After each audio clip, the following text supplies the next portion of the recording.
So you've decided to sell your home. Now it's time to start thinking about how you actually price the property. So I know that you have your estimators out there, which are Zillow, Redfin. There's some other companies that'll say this is what your home value is. But the problem with those companies is they haven't been in your home. They haven't been in your neighborhood. They haven't seen whether or not you have a dump next door or if there's 50 cars on your neighbor's lot. So they don't really, all they're doing is really just giving you an estimate. What you really want to look at to be able to determine the price of your home is comparable sales. So what are properties around you selling for? What's their square footage? Do they have pools? Do they have similar amenities like what your property has? How far away are they from you? How long did they sit on the market? So, and then where did they price at and where did they actually sell? So those are all things to consider is when you're looking at the comparable sales. And that's not just sold properties, that's also active properties. So you can get a really good idea of where you should price based on your competition, right? The homes that are actively for sale by looking at how long they've been on the market, right? What do they have that you don't have?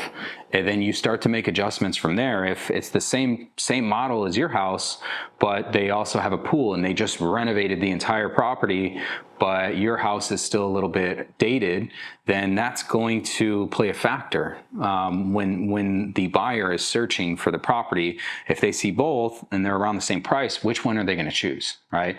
So the other thing to consider is, do you want to even be in competition with homes that may be much more upscale than yours, or they have a lot more updates? So really what we like to do is to create a bidding war. So we'll price a little bit on the lower end to where when people are coming into that house, they're looking at it as a discount and they're overlooking a lot of things. Oh, the carpets are old. We don't care. We're getting a deal on this.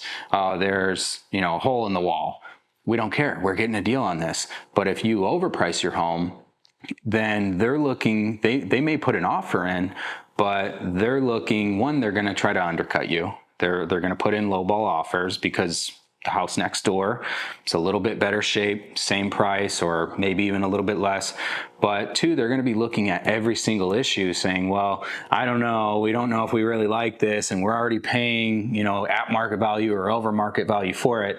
So by going the opposite route and going a little bit lower than your competition or the other active homes that are comparable to yours, they're looking at yours as a steal, right? So from that point, instead of just having maybe one or two buyers that are interested, you've got 10, 20, 30 buyers that are competing for your house, and they're overlooking the problems that are there. So a lot of times we'll have homes that may be a little bit of fixers, but the buyer doesn't care because they're getting a deal on it. So instead of paying a bunch of money to repair your house and do all these upgrades, you put it a little bit lower than your competitors. And let's say you do get a ton of action and there's still low ball offers. You can always raise that price up, because now they know when the buyer sees that you just increased the price, they see, okay, they've got a ton of people that are interested and they want more money for it, rather than going the opposite route. If you overprice this home in the beginning and you end up doing a price cut,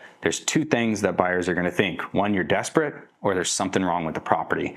So pricing it a little bit lower than market, or what the market value is, and getting that bidding war is the goal. So you can always raise the price if you need to, and you don't have to accept any offers that come in. So the goal is really to get 20, 30, 40, sometimes 100, 150,000 over the asking price, because when you have all those interested buyers, they're now fighting for your property. So they've already fallen in love. They're going to do whatever it takes to get the property.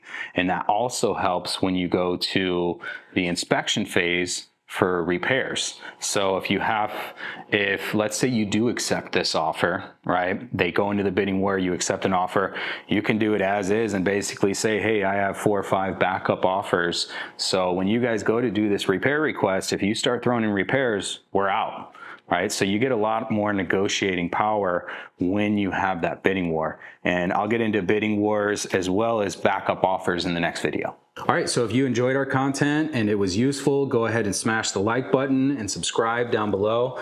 Or if you're looking to buy, sell, or refinance, make sure to reach out to us. You can give us a call, you can send us an email, you can even send me a text message. All of our information is in the description. Look forward to hearing from you.